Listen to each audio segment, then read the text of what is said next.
This program is about sin. This program is about suicide. This program is about scandal. But first and foremost, this program is about sex, sin, suicide, and scandal in Hollywood. A nightmarish montage of the most sensational stories born of the mythical land known as Tinseltown.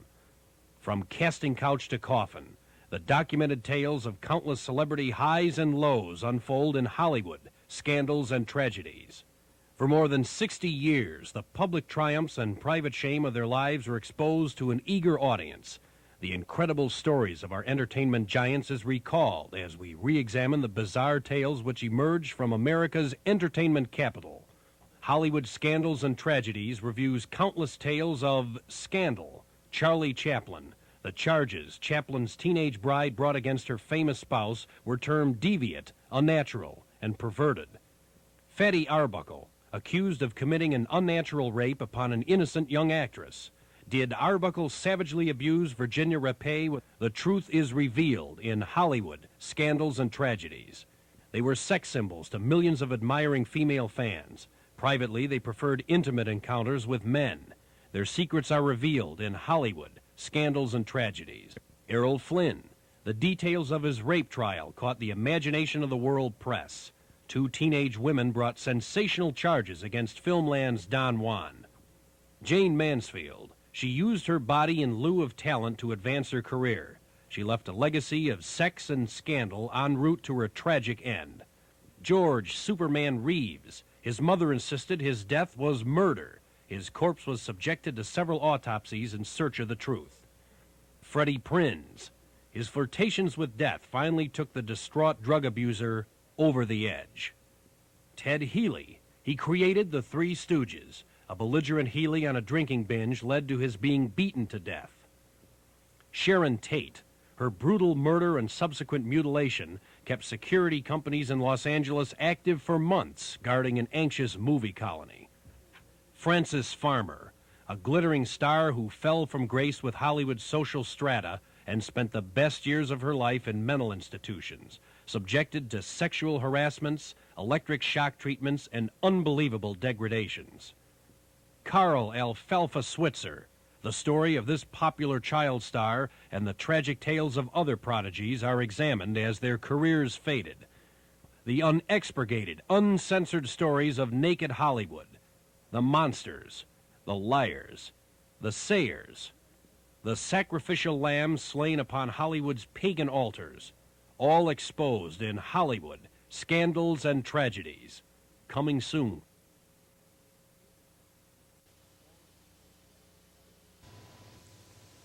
The story of the incredible career of Judy Garland has been told 1,000 times and 1,000 ways in hundreds of articles, dozens of books, TV shows, and stage presentations. Judy Garland isn't just a movie legend.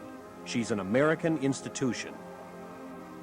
Most of these examinations focus on the colossal tragedies which dogged her through a career that spanned 45 years and her phoenix-like resurrections from adversity. But what about her prodigious body of work? After all, most stars would be content with over 35 films to their credit. But Judy, with her famous inexhaustible reserve of energy and her constant need to perform, had an entire second career as singer and entertainer, which garnered her more fans than ever and established her permanently as a showbiz deity. Much has been made of Garland's unhappy private life. Indeed, the public's fascination with her had as much to do with this as with her performances. But when that life ended on June 22, 1969, what remained was her work. So, rather than make judgments, think of this as simply the film scrapbook of a rare talent, proof positive that they don't make them like that anymore.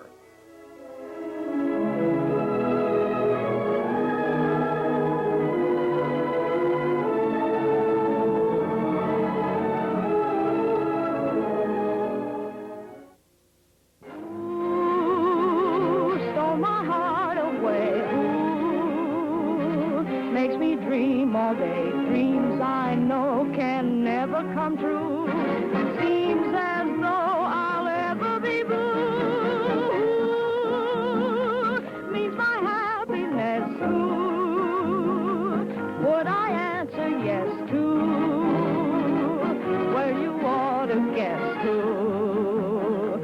one but you.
Undoubtedly, Grand Rapids, Minnesota couldn't have known when it announced the arrival of Frances Ethel Gumm on June 10, 1922, that it was welcoming its most famous resident.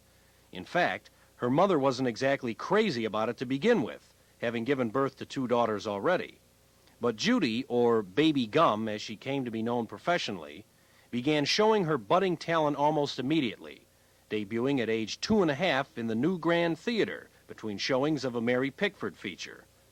Her older sisters had had the show business bug as well, and at the urging of their parents, the Gumm sisters ultimately made their way to Los Angeles and Hollywood. It soon became apparent that Frances possessed a remarkable singing voice for a child her age, and through an engagement in Lake Tahoe, was brought to MGM for a screen test. While other studios knew of her through the vaudeville grapevine, only Louis B. Mayer at MGM felt that he had a marketable property in this 13-year-old girl. By now, the act was calling itself the Garland Sisters, named by George Jessel when he realized that introducing them as the Gumm Sisters on stage was getting more laughs than his monologue. George Jessel. George? Jack, I must tell the people that I have already seen the picture and that you're just great in it. Just great. I thank you very much. And I think that I ought to tell the folks that it was I who named Judy Garland, Judy Garland. Not that it would have made any difference. You couldn't have hid that great talent if you'd called her Tel Aviv Windowsill, you know? But her name when I first met her was Frances Gumm, and it wasn't the kind of a name that's so sensitive a great actress like that should have. That was her name was that when I first met her. I met her when she was 9 years old. I worked on the bill with her, you know. That's so. Yes, and sir. so we called her Judy Garland, and I think she's a combination of Helen Hayes and Al Jolson and maybe Jenny Lind and Sarah Bernhardt. That's about all I the can great say. talent rolled And look into who's one. coming in. Frances took her first name from a hit Hoagie Carmichael song of the day, and suddenly the world was hearing about a new contract player over at MGM named Judy Garland. At first, they didn't know quite what to do with her. She seemed to have a natural gregariousness combined with a very winning sense of humor. As a vocalist, she was a lot brassier than the other singing protege at MGM, Deanna Durbin. But still, something was definitely there. Then, in 1937, after she had spent a lot of time cooling her heels on the MGM lot, Judy finally received a decent-sized part in a picture where she would first work with a pint-sized wise guy kid who had been in the business since the 20s, named Joe Yule Jr. The movie was a tearjerker called Thoroughbreds Don't Cry. By this time, the kid had changed his name to Mickey Rooney. Honey, they were made for going to town. They don't talk about got a pair of new shoes, pretty patent leather, got to get together. Going to town. Come on now, lady. We're asking you to leave in a nice way. When I leave, it won't be in any nice way. Please, lady, don't force me to pinch you. I'd love it.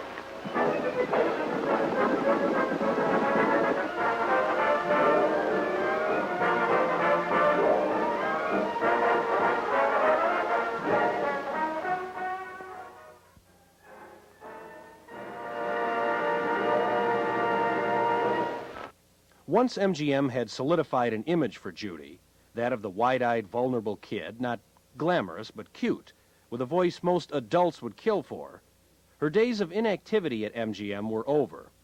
L.B. Mayer cast her in picture after picture, determined to put Judy head and shoulders above Deanna Durbin, who had been released from MGM and was now enjoying great success as the child star over at Universal. No sooner would Judy finish a picture than she'd be rushed into rehearsals for the next picture, sometimes without a day in between.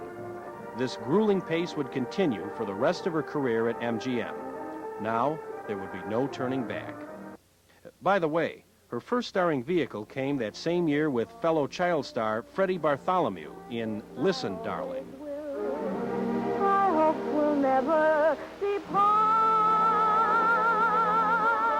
I knew I loved you deep, and you were mine to keep. Sing with the strings of my heart.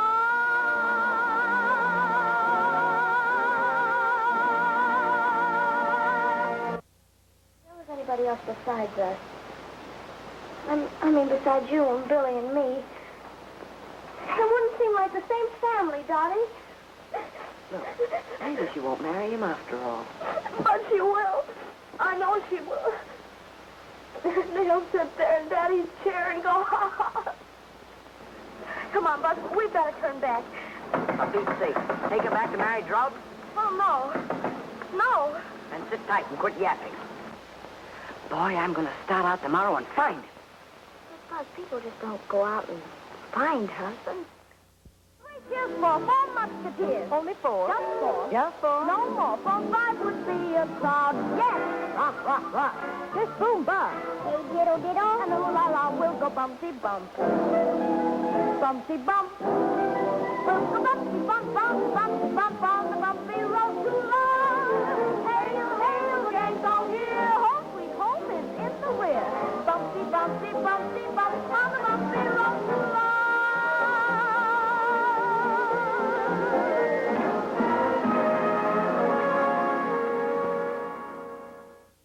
Before too long, Judy had made Love Finds Andy Hardy, competing for the affections of Mickey Rooney with the likes of Ann Rutherford and Lana Turner. Judy and Mickey were spending quite a bit of time off-screen together as well.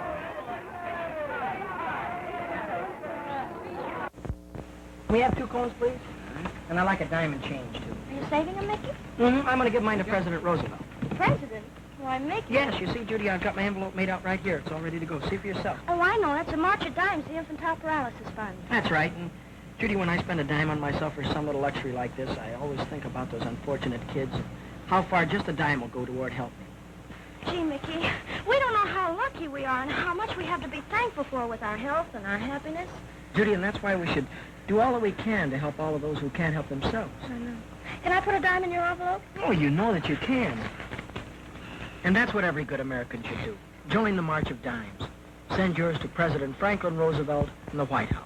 Washington, D.C.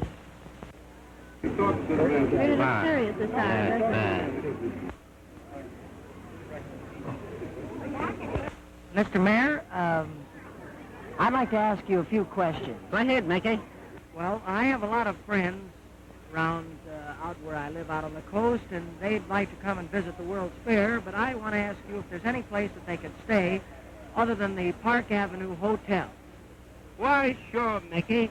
New York City's like every other town in this country, except that we can give you better accommodation and better food here, and Judy, you have friends too, haven't you? Yes, I have. Now, you can tell the boys and girls, the high school students, that they can come to New York and get accommodations, safe, sanitary, cheerful, inspected rooms, all the way from 50, 75 cents a night. And if they come in groups, we can give to them as cheap as 50 cents a night. Oh, Mr. Mayor, that looks like we're going to move in. You bet your lot. You move in, you tell the kids, and hey, what do you think of this fair? Isn't it great? That's really what.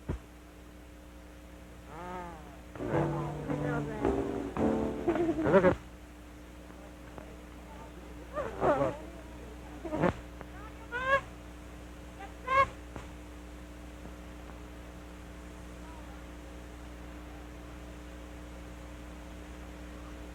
Get on your mark. Get set. Go.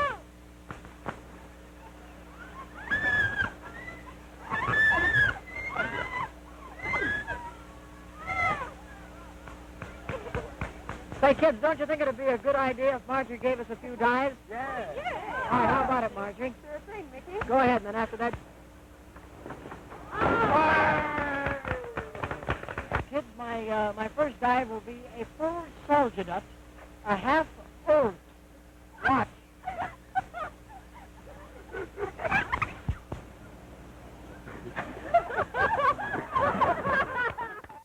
Though her cycle of pictures with Rooney were picking up, her greatest moment was to come when producer-director Mervyn LeRoy brought a property to MGM that was originally intended for Eddie Cantor. Since he was a sucker for fantasy, Louis Mayer fell hook, line, and sinker for The Wizard of Oz. LeRoy, along with soon-to-be producer Arthur Freed, just knew Judy was right for the part, and although Mayer would have rather had Shirley Temple, he finally acquiesced and a golden moment on the screen was realized. Of course, Oz was a smash, and at age 17, Judy permanently entered the pantheon of Hollywood celebrity in an unforgettable role that immediately endeared her to millions. MGM increased her schedule of personal appearances. Is escorted by Judy Garland. Polio strikes both young and old. It must be conquered. Many say that the role of legend was one she was ill-prepared to accept.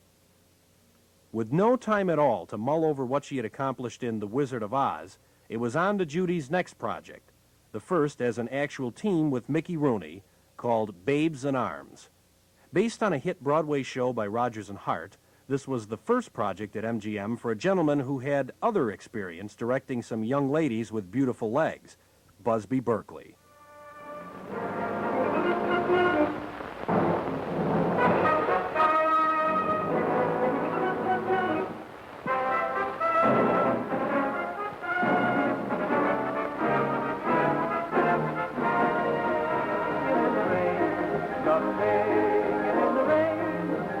Metro-Goldwyn-Mayer pioneered the musical picture with Broadway melody.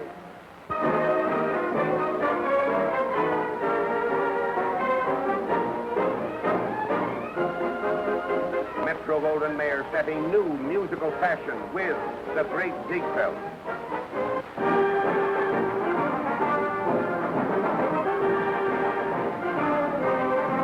Metro-Goldwyn-Mayer electrified the entertainment world with Born to Dance. Play day is done, we've a place in the sun, we must fun. But Metro-Goldwyn-Mayer is no prouder of any musical attraction in its history than Babes in Arms.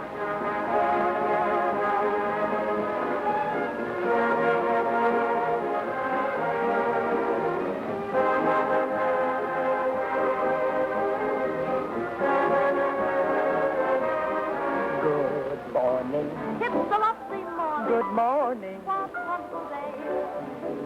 Dance the whole night through. Good morning. Good morning.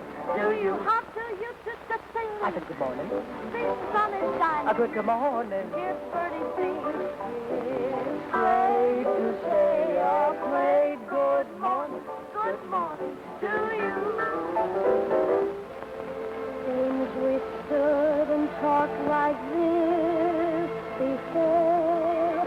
We looked at each other in the same way then, but I can't remember where or wild about Harry, and Harry's wild about me. The heavenly blisses of his kisses fills me with ecstasy. Come on, students, just dance, just dance.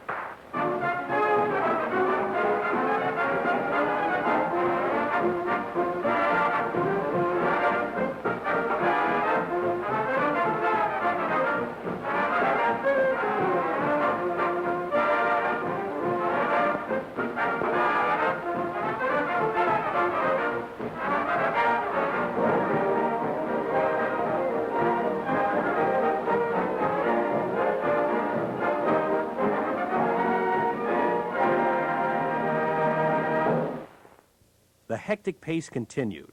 MGM made enormously popular pictures at this time.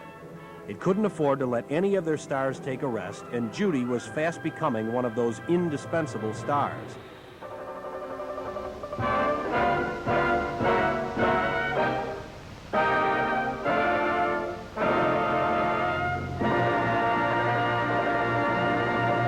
Mr. Connors, the stick. Thank you, Mr. Whiteman.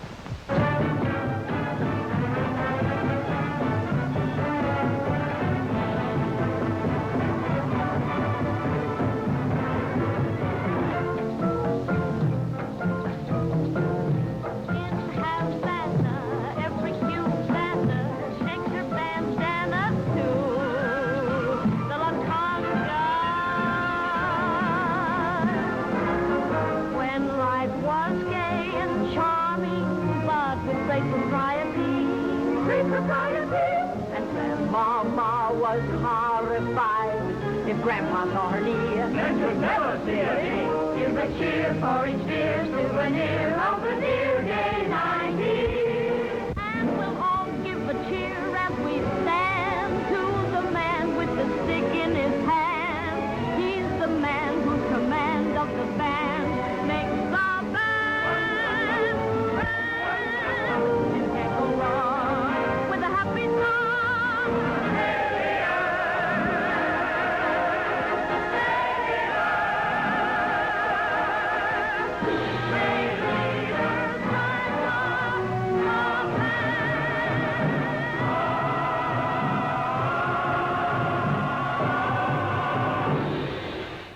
She was making the studio a great deal of money, and they wanted to ensure that the public had all it wanted of America's new favorite sweetheart. After all, MGM was a studio that liked to boast that it was the home of more stars than there are in heaven.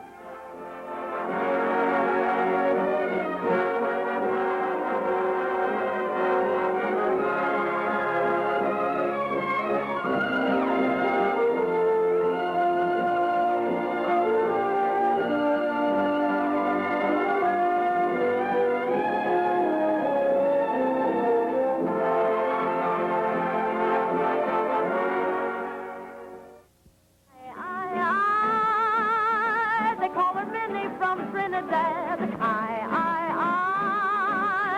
They all love Minnie from Trinidad. And all the natives would be so sad if Minnie ever left Trinidad.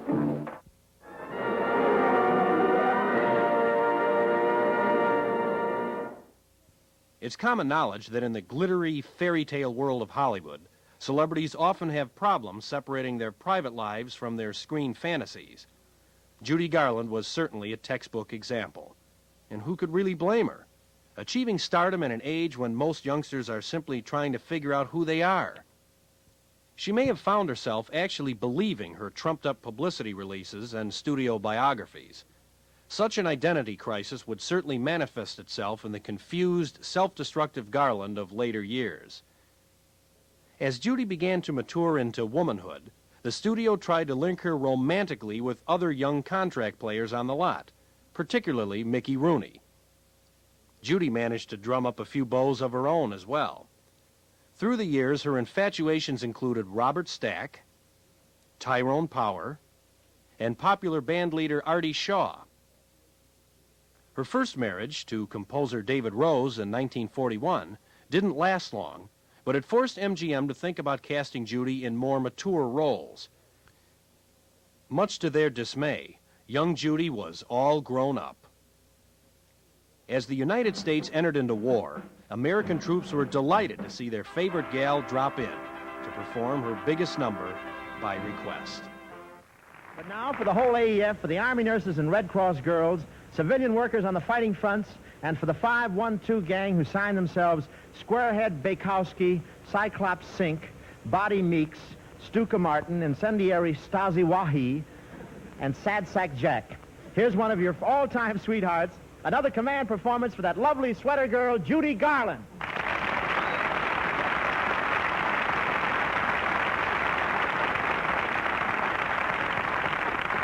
Thanks, Bob. Hiya, fellas. Sweater girls. Bob, why are men so crazy about sweater girls? I don't know, Judy. That's one mystery I'd like to unravel. Fellas, one of your favorite combinations. Judy Garland singing Over the Rainbow.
Upon a star and wake up where the clouds are far behind me, where troubles melt like lemon drops away above the chimney tops. That's where you'll find me.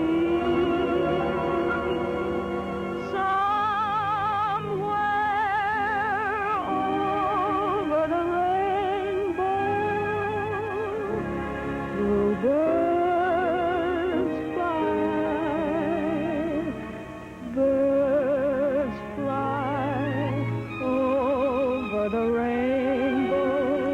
Why then, oh why can't I?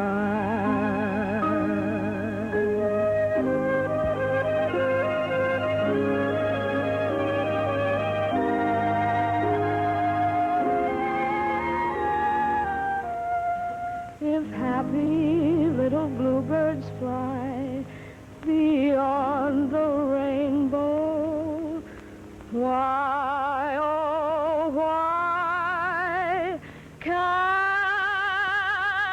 I?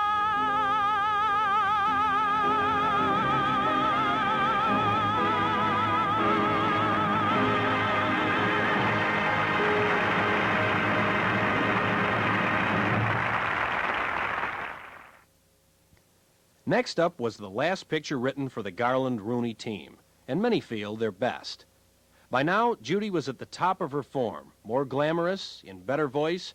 She had completely stepped out of the shadow of the over-exuberant Rooney. You know, I think you're one of the most beautiful girls I ever saw. I think you're one of the most beautiful girls I ever saw. I think you're one of the most beautiful girls I ever saw. Do you really?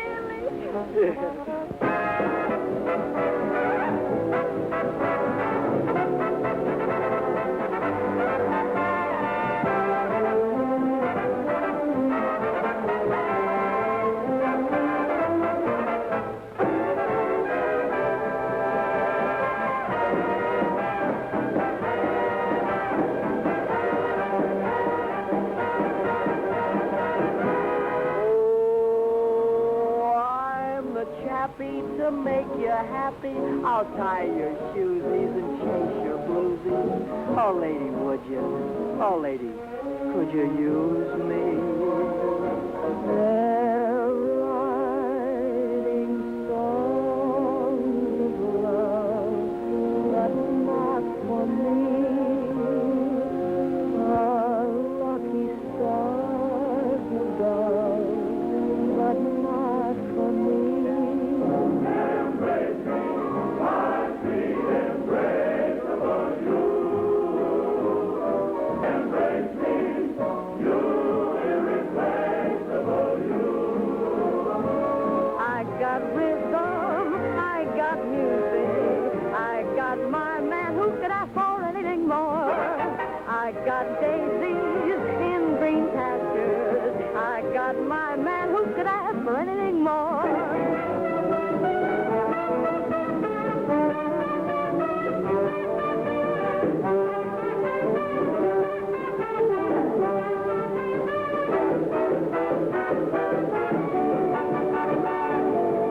It's 1943.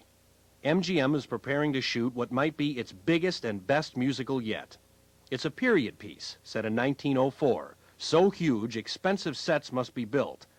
And if you're Judy Garland, you're anxious but apprehensive about the role, unaware that in this picture you'll be directed by a man who will become your husband and working partner, a protege of Busby Berkeley's named Vincent Minnelli.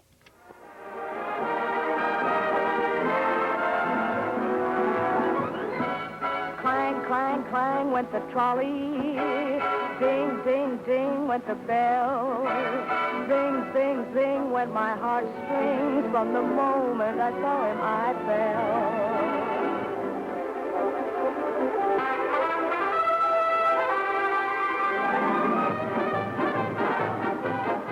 Meet Me in St. Louis is the tender, romantic story of the most popular young beauty of the early 1900s, of her crush on the boy next door. Of her lovable, yet at times humorous family. Adapted from the novel written by Sally Benson, Meet Me in St. Louis brings you all the warmth and happiness of those gay, carefree days not so long ago. This has been a great evening. Really it has. I'll never forget it. You mean Esther. that? Yes, I do. And you know something else? What? You've got a mighty strong grip for a girl.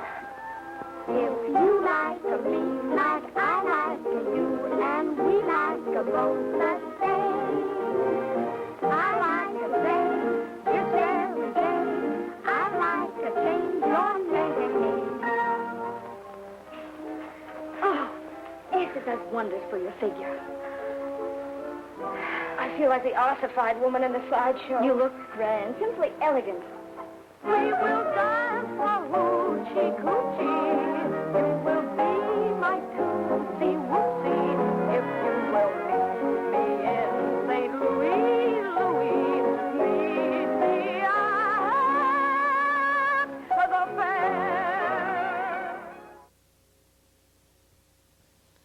Judy had plenty of her own ideas about what her next picture might be, and she made it clear to the management that the next vehicle should be a dramatic one. Sure, no one knew how she might handle a non-musical role, but why not? In 1944, the name Garland means box office magic. Although her personal life was an emotional roller coaster at the time, in the public eyes, she could do no wrong. Production on The Clock began on a rather shaky note, but when Vincent Minnelli was brought in as director, what resulted was one of Judy's freshest and most satisfying screen outings.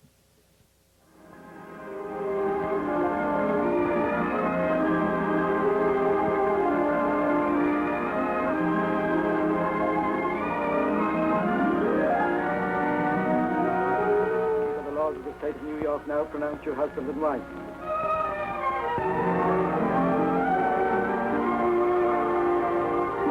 Sometimes when a girl dates a soldier, she isn't only thinking of herself. She knows he's alone and far away from home and no one to talk to. And... What are you staring at? You've got brown eyes.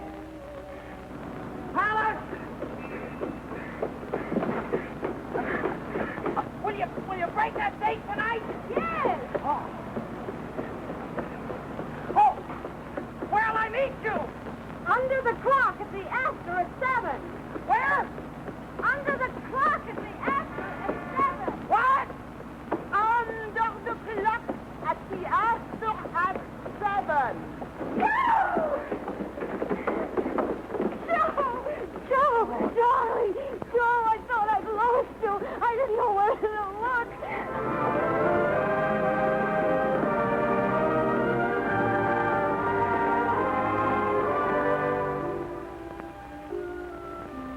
You are, without a doubt, the most maddeningly exquisite creature it's ever been my pleasure to come in contact with. Let me take you out of all this.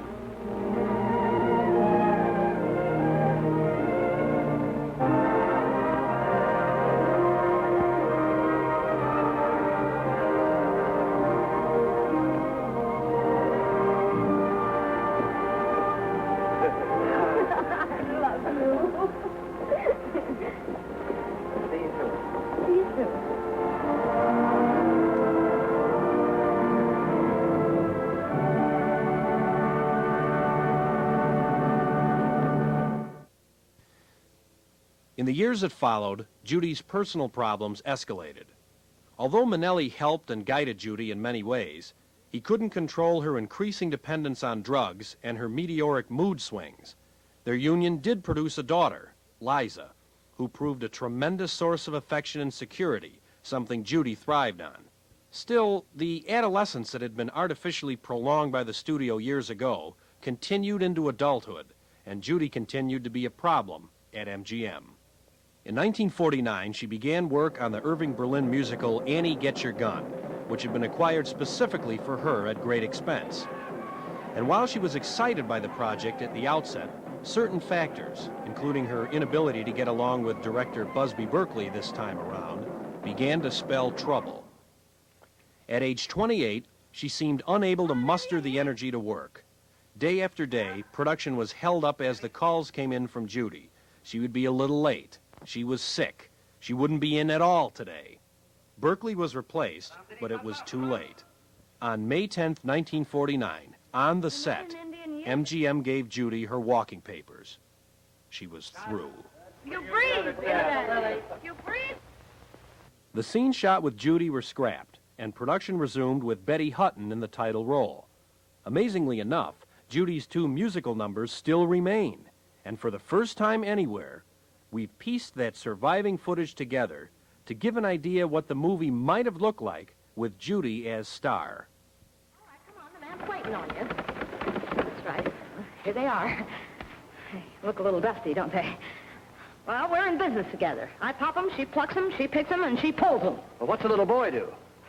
Little Jake? Oh, little Jake's my bird dog. Little Jake, stop sniffling. What you got to sleep for? All right, Jesse, get the quail, show it to the gent. Now, hurry up. That's right. Look it over carefully. Pick up the wing. No buckshot there, see? Just one little hole right through the head. Mighty pretty shooting. Mighty pretty eating, too. For every one you take, I get a dime and 3 nickels. Well, can't hurt to try 'em. I'll take 2 dozen. How many is that? For 24.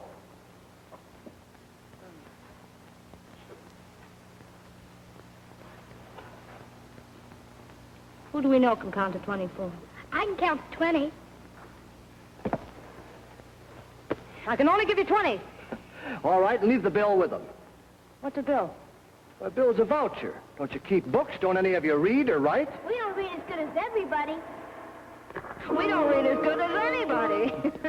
Folks are dumb where I come from. They ain't had any learning. Still they're happy as can be, doing what comes naturally. Doing what comes naturally. Folks like us could never fuss with schools and books and learning. Still we've gone from A to Z, doing what comes naturally. Doing what comes naturally. Oh, you don't have to know how to read or write when you're out with a feller in the pale moonlight. You don't have to look in the book to find what he thinks of the moon and what is on his mind.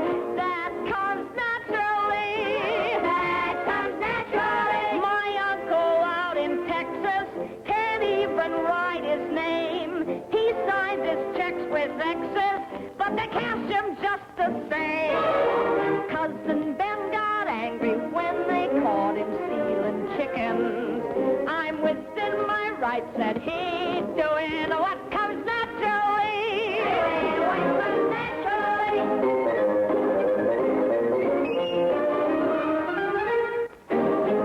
Uncle Jed has never read an almanac on drinking.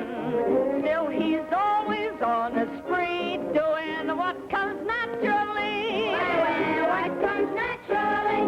Sister Sal, whose musicale has never had a lesson. Still she's learned to sing off key, doing what comes naturally. Doing what comes naturally. Now you don't have to go to a private school, not to turn up your bustle to a stubborn mule. You don't have to come from a great big town, not to clean out a stable in an evening gown. That comes naturally. That comes naturally. My uncle don't pay taxes. His address never gives. They can't collect his taxes, 'cause they don't know where he lives. Grandpa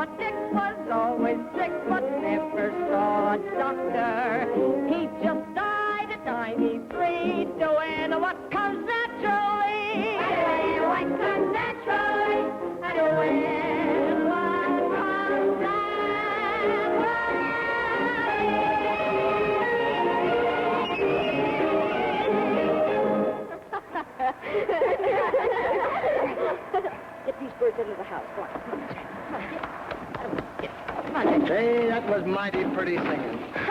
Ah, thanks. I like to sing, but I like to shoot better. I've been shooting since I was 10. Fancy shooting? Sure. I can shoot the fuzz off a peach. Yeah? Hey, Huh.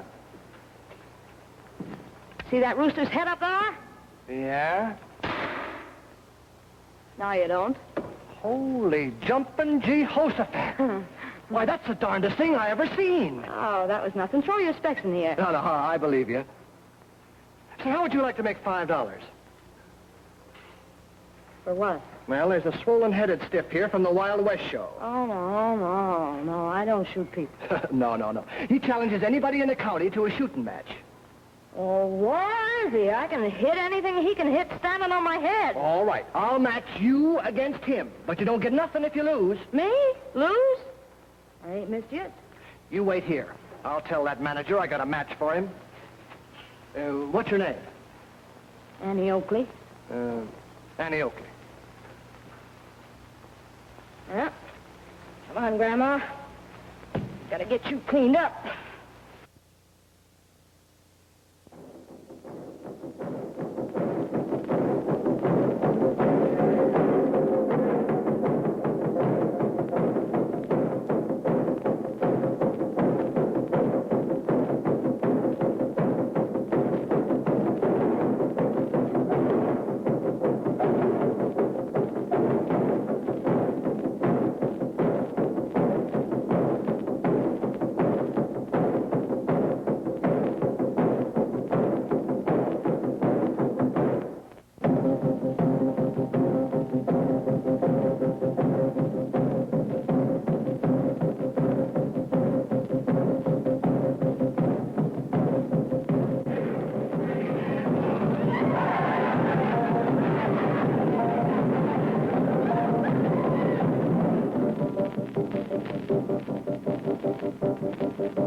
Kneel. Repeat after me. Me Tawachanga. Me Tawachanga. Na Trawaki. Na Trawaki. Hey! Rohingya. Rohingya. Hey! Dakatai. Dakatai. Hey!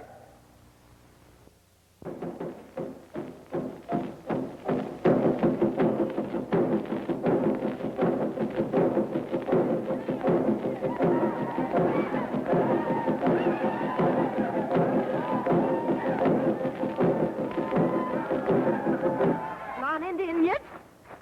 Not yet.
Indian yet.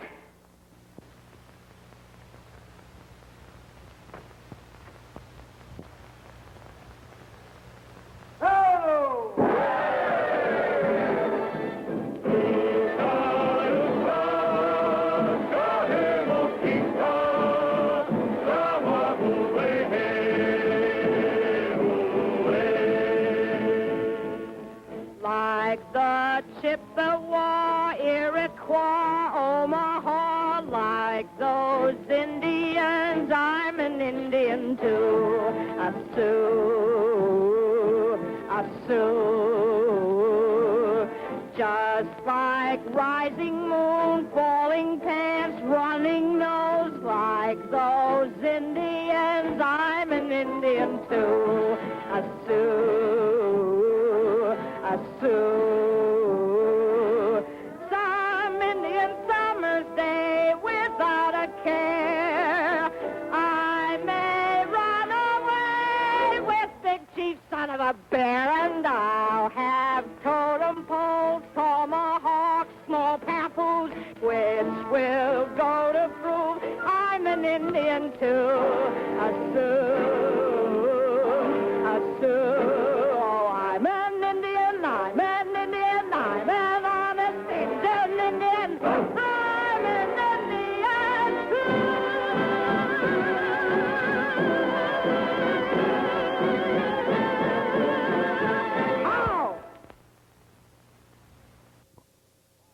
After being dismissed from the MGM lot, the bottom dropped out of Judy Garland's world. A long, recuperative period followed a failed suicide attempt. Soon after, her new husband, Sid Luft, had convinced her that she should take her still fabulous voice to the stage. Live performance. The idea sent chills up her spine, but she was counting on her public's love and acceptance. She counted right. From the London Palladium to the Palace in New York, she was ecstatically received again and again. For now, the movies would have to wait. Her triumphant live performances were a comeback of sorts, but her biggest screen triumph began when Sid Luft pulled off a tremendous deal with Warner Brothers to back a remake of the 1937 film A Star is Born. Judy was to reassess the role originally brought to the screen by Janet Gaynor. It was an ambitious project, one of the first movies ever to be shot in Cinescope. Reports of the final budget ranged anywhere from $6 to $10 million. Cary Grant was originally cast opposite Judy, but eventually the part came to James Mason.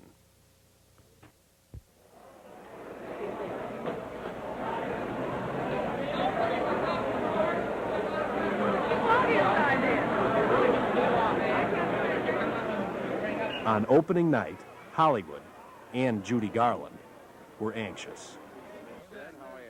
Of course, despite Warner Brothers tampering with the film's 3-hour running time, the movie was a smash, and Judy was a star reborn. George, we've been together on many, many wonderful occasions, but I really think that this is the most wonderful. For me, it's most thrilling. I hope the picture is that good. Well, it's a long jump from little Frances Gumm at the Oriental Theater to Judy Garland, the most beloved singer of songs and finest young actress in America. My darling husband. I know your darling husband. He did the whole thing. And I envy your darling husband. Ironically, this supposed comeback would really be Judy's last notable movie appearance. Luft's deal with Warner Brothers sputtered out, and the offers stopped coming in. There were a few exceptions. Judy turned in a fine part in Stanley Kramer's Judgment at Nuremberg, which netted her another Academy Award nomination. And as this rare wardrobe test footage shows, she was originally cast as Helen Lawson in Valley of the Dolls. Perhaps Judy was uncomfortable with the knowledge that Patty Duke's pill-popping character, Neely O'Hara, was modeled loosely on Garland. At any rate, it wasn't long before the attitude problem surfaced again, and Judy was replaced by Susan Hayward. Judy would remain in the public eye for some time, until the very end, in fact. There were the live performances, the record albums, her own weekly television show in 1963, and appearances with fellow Rat Packers Frank Sinatra and Dean Martin. But with a few exceptions, most agreed that the old energy was gone. Her lengthy and successful career in film was a thing of the past as well. Perhaps after 45 years in show business, she was just tired. Maybe she'd had one back-to-back rehearsal too many. Or maybe it was just time to quit. Thing is, it's hard to forget somebody like Judy Garland. Well, all you have to do is turn the channel late one night and catch Girl Crazy or Babes in Arms or Dorothy on her way home. And then you remember what it was about her. The voice, the vulnerability, those big brown eyes. And suddenly it becomes clear. Of course, it's Judy Garland.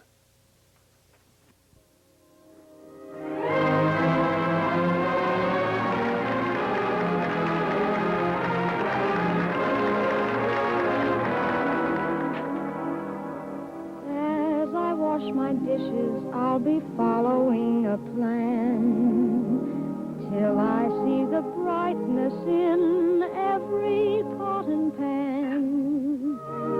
I am sure this point of view will ease the daily grind.